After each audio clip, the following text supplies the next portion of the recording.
ಸ್ನೇಹಿತರೆ, ಮಾಯಾಮೃಗದ ವಿಶೇಷ ವಿಡಿಯೋಗೆ ತಮಗೆಲ್ಲರಿಗೂ ಆತ್ಮೀಯವಾದಂತಹ ಸ್ವಾಗತ. ಸ್ನೇಹಿತರೆ, ಅಹಲ್ಯ ಸ್ಫುರದ್ರೂಪಿ ಮಹಾಪಾತಿವ್ರತೆ. ಅವಳ ಅಂದಕ್ಕೆ ಸೋಲದವರೇ ಇರಲಿಲ್ಲ. ತನ್ನ ಪತಿ ಗೌತಮ ಮಹರ್ಷಿಯೊಂದಿಗೆ ಆಶ್ರಮದೊಂದಿಗೆ ವಾಸ ಮಾಡ್ತಾ ಇರ್ತಾಳೆ. ಬರೀ ಸೌಂದರ್ಯದಲ್ಲಿ ಆಕೆ ರೂಪವತಿ ಆಗಿರಲಿಲ್ಲ. ಗುಣ, ಕರುಣೆ, ಪ್ರೀತಿ, ವಿಶ್ವಾಸ, ಸಾತ್ವಿಕತೆ ಎಲ್ಲದರಲ್ಲೂ ಆಕೆ ರೂಪವತಿಯೇ ಆಗಿದ್ಲು. ಒಂದು ದಿನ ದೇವಲೋಕದ ಇಂದ್ರ ವಿಹಾರ ಮಾಡುವ ಸಲುವಾಗಿ ಗಗನ ಮಾರ್ಗವಾಗಿ ಹೋಗುತ್ತಾ ಆ ಆಶ್ರಮದ ಕಡೆ ಬರ್ತಾನೆ. ಅಹಲ್ಯಳ ರೂಪ ಲಾವಣ್ಯಕ್ಕೆ ಮನಸೋತು ಮೋಹಗೊಳ್ತಾನೆ. ಹೇಗಾದರೂ ಮಾಡಿ ಆಕೆಯನ್ನ ಒಲಿಸಿಕೊಂಡು ತನ್ನ ಬಾಹುವಿನಲ್ಲಿ ಬಳಸಿ ಅವಳನ್ನ ಸೇರಬೇಕು ಎಂಬ ದುರಾಲೋಚನೆ ಮಾಡ್ತಾನೆ. ಆದರೆ ಅದು ಅಷ್ಟು ಸುಲಭ ಆಗಿರಲಿಲ್ಲ. ಗೌತಮ ಮಹರ್ಷಿಯ ಪತ್ನಿಯಾಗಿದ್ದ ಅಹಲ್ಯ ಮಹಾನ್ ಪತಿವ್ರತೆ ಆಗಿದ್ಲು. ಆಕೆಯನ್ನ ಹೇಗಾದರೂ ಮಾಡಿ ಪಡೆಯಲೇಬೇಕು ಎಂಬ ಹಠಕ್ಕೆ ಬಿದ್ದ ಇಂದ್ರ ಅರ್ಧರಾತ್ರಿ ಸಮಯದಲ್ಲಿ ಕೋಳಿಯ ರೂಪವನ್ನು ತಾಳಿ ಕೂಗ್ತಾನೆ.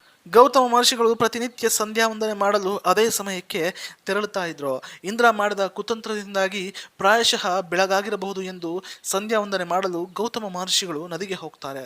ಇದೇ ಸಮಯವನ್ನ ಕಾಯುತ್ತಿದ್ದ ಇಂದ್ರ ಗೌತಮ ಮಹರ್ಷಿಯ ರೂಪ ಬದಲಿಸಿ ಅಹಲ್ಯಳ ಪಕ್ಕ ಬಂದು ಮಲಗಿಕೊಳ್ತಾನೆ. ನಿದ್ರೆಯ ಮಂಪರಿನಲ್ಲಿ ಇದ್ದ ಅಹಲ್ಯಳಿಗೆ ಇದ್ಯಾವುದು ತಿಳಿಯಲಿಲ್ಲ. ತನ್ನ ಆಸೆಯಂತೆ ಅಹಲ್ಯಳನ್ನ ಸೇರ್ತಾನೆ. ನದಿಗೆ ಹೋದ ಮಹರ್ಷಿಗಳು ನದಿಯಲ್ಲಿ ನೀರು ನಿಶ್ಚಲವಾಗಿರುವುದನ್ನ ನೋಡಿ ಬೆಳಗಾಗಲು ಸಮಯ ಇದೆ ಎಂದು ಪುನಃ ಆಶ್ರಮಕ್ಕೆ ಬರ್ತಾರೆ. ತನ್ನ ಪತ್ನಿ ಇಂದ್ರನ ಜೊತೆ ಇರುವುದನ್ನು ಕಂಡು ಗೌತಮ ಮಹರ್ಷಿಗಳಿಗೆ ಕೋಪ ಬಂದು ಬಿಡುತ್ತೆ. ಅಹಲ್ಯಳಿಗೆ ಎಚ್ಚರಿಕೆ ಆಗುತ್ತೆ, ಗಾಬರಿ ಆಗುತ್ತೆ. ನಡೆದ ಅಚಾತುರ್ಯಕ್ಕೆ ನೊಂದುಕೊಳ್ತಾಳೆ. ಆಕೆ ಯಾವ ಮಾತನ್ನು ಮಹರ್ಷಿಗಳು ಕೇಳೋಕೆ ಸಿದ್ಧವಿರಲಿಲ್ಲ. ಅಹಲ್ಯಳಿಗೆ ಕಲ್ಲಾಗುವಂತೆ ಶಾಪವನ್ನು ನೀಡ್ತಾರೆ. ಇಂದ್ರ ಅಲ್ಲಿಂದ ತಪ್ಪಿಸಿಕೊಂಡು ಹೋಗ್ತಾನೆ. ಅರಿಯದೆ ಮಾಡಿದ ತಪ್ಪಿಗೆ ಇಂತಹ ಶಿಕ್ಷೆ ನೀಡಬೇಡಿ ಎಂದು ಅಹಲ್ಯ ಗೋಳಾಡ್ತಾಳೆ. ಆ ಶಾಪವನ್ನ ಒಂದೊಮ್ಮೆ ನೀಡಿದ್ರೆ ಅದನ್ನ ಪುನಃ ತೆಗೆದುಕೊಳ್ಳೋಕೆ ಯಾರಿಂದಲೂ ಕೂಡ ಸಾಧ್ಯವಿರೋದಿಲ್ಲ. ಪತ್ನಿಯ ತೊಳಲಾಟವನ್ನ ಕಂಡ ಮಹರ್ಷಿಗಳು ಶಾಪ ವಿಮೋಚನೆಯ ದಾರಿಯನ್ನು ಕೂಡ ತಿಳಿಸ್ತಾರೆ. ಈ ದಾರಿಯಲ್ಲಿ ಶ್ರೀಲಕ್ಷ್ಮಿಯ ಪತಿ ವಿಷ್ಣುವಿನ ಅವತಾರಿ ಶ್ರೀರಾಮ ಬರ್ತಾರೆ. ಅವರ ಪಾದ ಸ್ಪರ್ಶದಿಂದ ನೀನು ಸಹಜ ರೂಪ ಪಡೆದುಕೊಳ್ಳುವೆ, ಅಲ್ಲದೆ ನಿನ್ನ ಪಾತಿವ್ರತ್ಯಕ್ಕೂ ಯಾವುದೇ ಚ್ಯುತಿ ಬರೋದಿಲ್ಲ ಎಂದು ಹೇಳಿ ಅಲ್ಲಿಂದ ಗೌತಮ ಮಹರ್ಷಿಗಳು ಹೋಗ್ತಾರೆ. ರಾಮನ ಪಾದಸ್ಪರ್ಶಕ್ಕೆ ಹವಣಿಸಿದ್ದ ಅಹಲ್ಯಳಿಗೆ ಅಂತಹ ಶುಭ ದಿನ ಬರುತ್ತೆ. ಶ್ರೀರಾಮನು ಅದೇ ಮಾರ್ಗವಾಗಿ ಬರುವಾಗ ಆ ಕಲ್ಲನ್ನು ನೋಡಿ ವಿಶ್ವಾಮಿತ್ರನ ಕೇಳ್ತಾನೆ.